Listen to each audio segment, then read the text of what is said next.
Hello বন্ধুরা, নমস্কার। আজকে আবার একটা দারুণ স্বাদের রেসিপি নিয়ে চলে এসেছি। আশা করছি আজকের রেসিপিটা তোমাদের খুবই ভালো লাগবে। ভালো লাগলে অবশ্যই লাইক, কমেন্ট, শেয়ার করবে। আর যে সকল বন্ধুরা এখনো আমার চ্যানেলটাকে সাবস্ক্রাইব করোনি, অবশ্যই সাবস্ক্রাইব করে এই দিদিটাকে সাপোর্ট করো আর আমারই ফ্যামিলির একজন সদস্য হয়ে যাও। তাহলে চলো আজকে দারুণ স্বাদের রেসিপিটা শুরু করা যাক। দেখো, এখানে কিন্তু আমি রুই মাছ কেটে ধুয়ে পরিষ্কার করে নিয়েছি। আর নিয়েছি শীতকালের কিছুটা সবজি, কিছুটা বলতে কিন্তু 3-4 রকমের সবজি নিয়ে নিয়েছি। আমি তো এখানে দেখো নিয়েছি শিম, পটল, এখানে আছে ফুলকপি আর বেগুন আর আলু নিয়েছি। তোমরা চাইলে কিন্তু সবজিটা এখানে অনেক কিছু দিয়ে নিতে পারো, আবার কিন্তু কমও করে নিতে পারো। আর এই সবজিগুলোই যে দিতে হবে তা কিন্তু নয়, তোমাদের পছন্দ মতো সবজিও নিয়ে নিতে পারো। আর নিয়েছি দেখো এখানে বিউলির ডালের বড়ি, এখানে আছে কাঁচা লঙ্কা, ধনে পাতা আর পেঁয়াজ কুচি। আজকে কিন্তু এই ভিন্ন স্বাদের মাছের ঝোলের রেসিপিটা কিন্তু খুবই অসাধারণ হয় খেতে বন্ধুরা। বানানোটা যতটাই সহজ, খেতে কিন্তু খুবই সুস্বাদু। তাহলে চলো আজকে ভিন্ন স্বাদের মাছের ঝোলের রেসিপিটা শুরু করা যাক। সবার প্রথমে কিন্তু আমি মাছটাকে নুন হলুদ দিয়ে মেখে নেব। এখানে কিন্তু আমি হলুদ দিয়ে দিচ্ছি। আর তোমরা কিন্তু এই মাছের ঝোলের রেসিপিটা যে কোনো মাছ দিয়েই কিন্তু করতে পারবে, কোনো শুধু যে রুই মাছ দিয়ে করতে হবে তা কিন্তু না। এবারে কিন্তু দিয়ে দিলাম লবণ,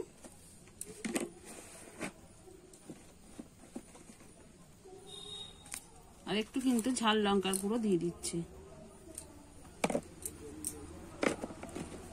এবারে কিন্তু ভালো করে মাছটাকে আমি ভালো করে মেখে নেব।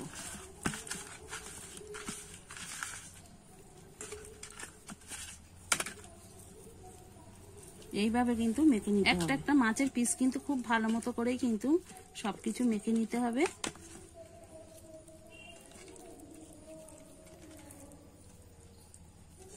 আর বন্ধুরা, আমি কিন্তু অনেক আশা নিয়ে কিন্তু এই ভিডিওগুলো করতে নেমেছি। তোমরা যদি আমাকে সাপোর্ট না করো আর আমার ভিডিওটা যদি তোমরা একটু শেয়ার না করে দাও, তাহলে কিন্তু আমি এই কষ্ট করে যে ভিডিওটা বানাচ্ছি তোমাদের জন্য, তাহলে কিন্তু আমার কষ্টটাই থেকে যাবে। আমি কিন্তু কোনো রকম সফলতাই পাচ্ছি না। তোমরা আমাকে কতটা ভালোবাসছো সেটাও কিন্তু আমি বুঝতে পারছি না। একটু আমার ভিডিওটা শেয়ার করো আর আমাকে সাপোর্ট করো। দেখো আমি কিন্তু সবকিছু ভালো করে মেখে নিয়েছি।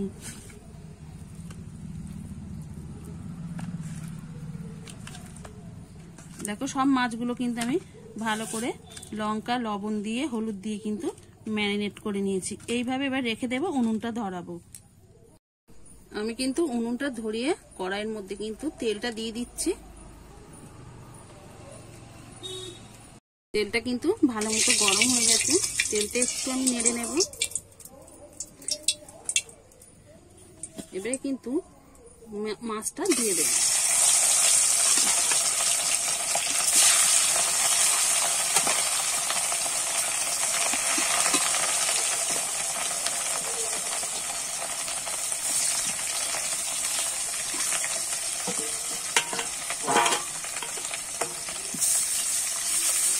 আমি কিন্তু একসঙ্গে সব মাছগুলো দিয়ে দিয়েছিলাম, যেহেতু জায়গা আছে কড়ার মধ্যে, একসঙ্গেই কিন্তু মাছগুলো ভেজে নেব। মাছটা কিন্তু আমার 1 পিঠ হয়ে গেছে। এবারে কিন্তু উল্টে দেবো, আর উল্টে পাল্টেই কিন্তু লাল লাল করে মাছগুলো আমি ভেজে নেব।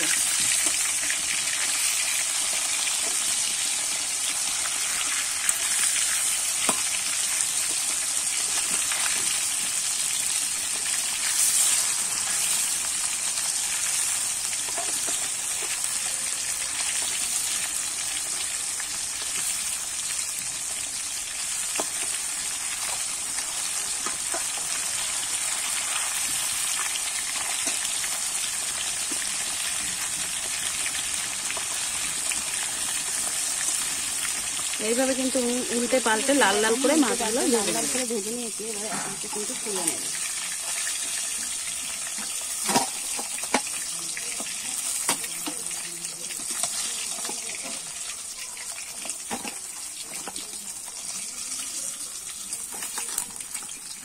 দেখো এরকম কিন্তু লাল লাল করে মাছগুলো ভেজে নিতে হবে।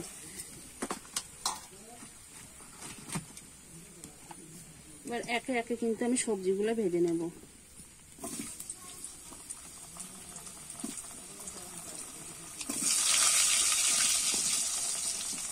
আলু আর ফুলকপি আমি একসঙ্গে দিয়েই ভেজে নেব।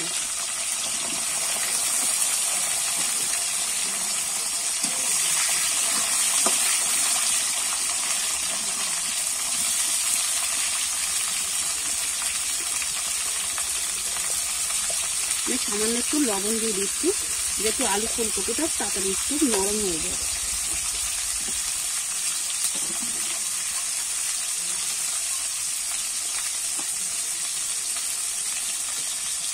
আর একটু হলুদ দিয়ে দিলাম। এবারে ভালো করে নেড়ে চেড়ে কিন্তু আমি ফুলকপি আলুটা ভেজে নেব। আলু কপিটা কিন্তু আমি লাল লাল করে ভেজে নিয়েছি, এবারে তুলে নেব। আলু কপিটা তুলে নিয়েছি, এবারে শিম, বেগুন, পটল সব সবজিগুলো আমি একসঙ্গে ভেজে নেব।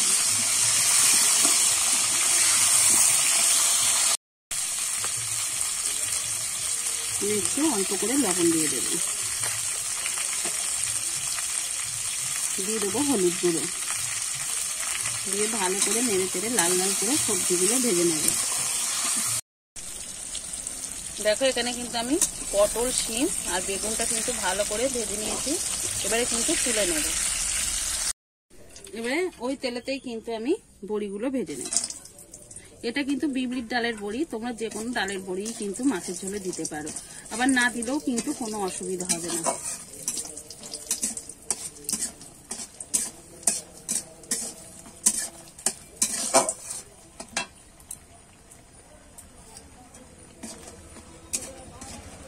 বড়িটা হয়ে গেছে, এবার তুলে নেব।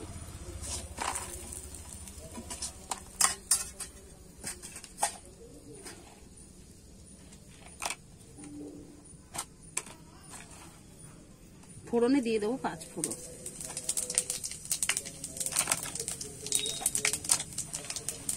আর একটু জিরে ফোড়ন।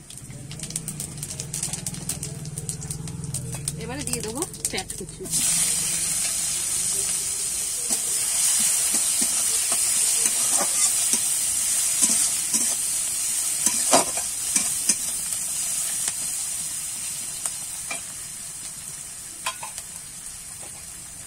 পেঁয়াজটা আমি একটু লাল লাল করে ভেজে নেব।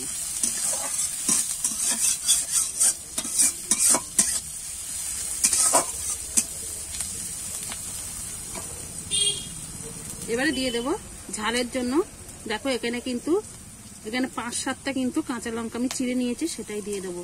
তোমরা যে যেমন ঝালটা খেতে পছন্দ করো সেরকমই কিন্তু দিয়ে নেবে। পেঁয়াজটা এরকম লাল লাল করে কিন্তু আমি ভেজে নিয়েছি, এবারে দিয়ে দেবো কিন্তু আদা আর রসুন বাটা। একটুখানি আমি কষিয়ে নেবো, কাঁচা গন্ধটা যতক্ষণে যেতে লাগবে কষিয়ে নিয়েছি। এবারে গুঁড়ো মশলাটা দিয়ে দেবো। দেখো এখানে আছে একটু ঝাল লঙ্কার গুঁড়ো, একটু জিরের গুঁড়ো আর একটু হলুদ গুঁড়ো, সেগুলো দিয়ে দেবো। ঝালটা কিন্তু তোমাদের মতো পছন্দ মতো কিন্তু দিয়ে নিও। এখনের কাঁচা লঙ্কাগুলো কিন্তু খুব একটা ঝাল বেশি হয় না, তার জন্য আমি একটু ঝাল লঙ্কার গুঁড়ো দিয়েছি। এবারে ভালো করে কিন্তু আমি কষিয়ে নেবো, একটু জল দিয়ে দিলাম যাতে শুকনো মশলাটা ভালো করে কষানো যায়।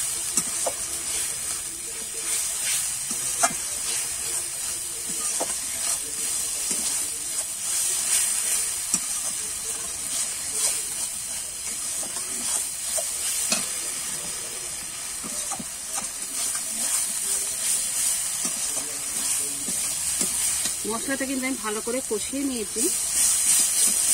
এবার ভেজে রাখা সবজিটা আমি দিয়ে দেবো।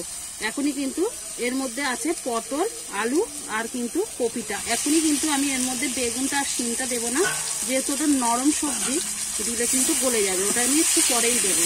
এবারে ভালো করে কিন্তু আমি কষিয়ে নেব। দেখো আমি ভালো করে কিন্তু কষিয়ে নিয়েছি, মশলা কিন্তু তলা থেকে লেগে যাচ্ছে, আর কিন্তু কষানোর দরকার নেই। এবারে কিন্তু আমি শিম, আলু আর বড়িটা দিয়ে দেবো, মানে শিম, বেগুন আর বড়িটা দিয়ে দিলাম, দিয়ে এবার একটু কিন্তু নেড়ে নেব।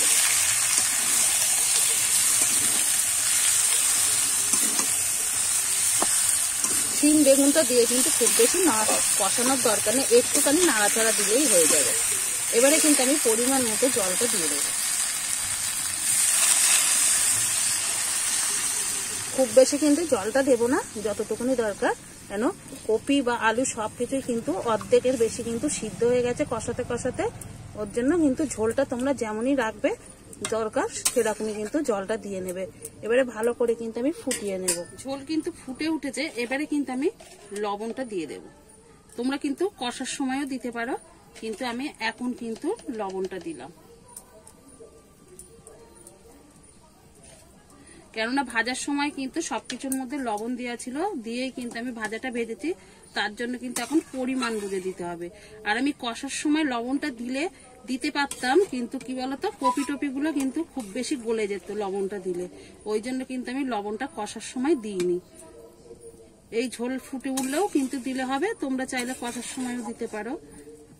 দিলে কি কপি টপি গুলো বেশি গলে যেত লবণ দিলে জলটা বেরিয়ে। এবারে ভালো করে ঝোলটা কিন্তু ফুটিয়ে নেব। মাছের ঝোলটা কিন্তু আমি বেশ কিছুক্ষণ ফুটিয়ে নিয়েছি, আর সব সবজি কিন্তু দেখো সিদ্ধ হয়ে গেছে খুব সুন্দরভাবে, কিন্তু আলু ফুলকপি টপি গুলো সিদ্ধ হয়ে গেছে। এবারে কিন্তু আমি ভেজে রাখা মাছটা দিয়ে দেব।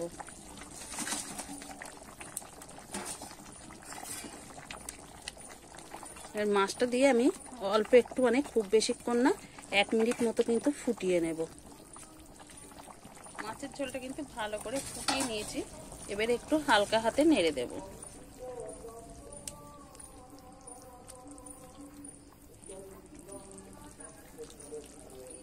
আমার কিন্তু মাছের ঝোলটা একদম রেডি হয়ে গেছে। এইভাবে কিন্তু শীতের সবজি দিয়ে বন্ধুরা এই মাছের ঝোলটা বানিয়ে খেতে কিন্তু খুবই অসাধারণ লাগে। এবারে কিন্তু আমি ওপর দিয়ে একটু ধনেপাতা ছড়িয়ে দেব।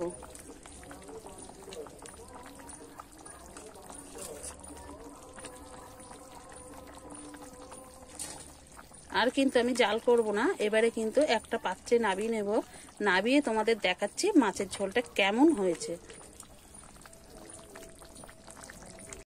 দেখুন বন্ধুরা, আমি কিন্তু একটা পাত্রে মাছের ঝোলটা নামিয়ে নিয়েছি, পরিবেশন করার জন্য একদম রেডি। একবার হলেও এইভাবে শীতের সবজি দিয়ে ভিন্ন স্বাদের মাছের ঝোলটা বানিয়ে খেয়ে দেখতে পারেন, খেতে কিন্তু খুবই অসাধারণ লাগে। আর দেখতে কতটা লোভনীয় হয়েছে সেটা কিন্তু দেখেই বুঝতে পারছেন। দেখুন, আর আজকের রেসিপিটা কেমন লেগেছে অবশ্যই কিন্তু কমেন্ট করে জানাতে ভুলবেন না। তাহলে আজকের মতো রেসিপিটা এখানেই শেষ করছি। আবার নতুন কোনো রেসিপির সঙ্গে দেখা হবে। ততক্ষণে ভালো থাকবেন, সুস্থ থাকবেন, সাবধানে থাকবেন।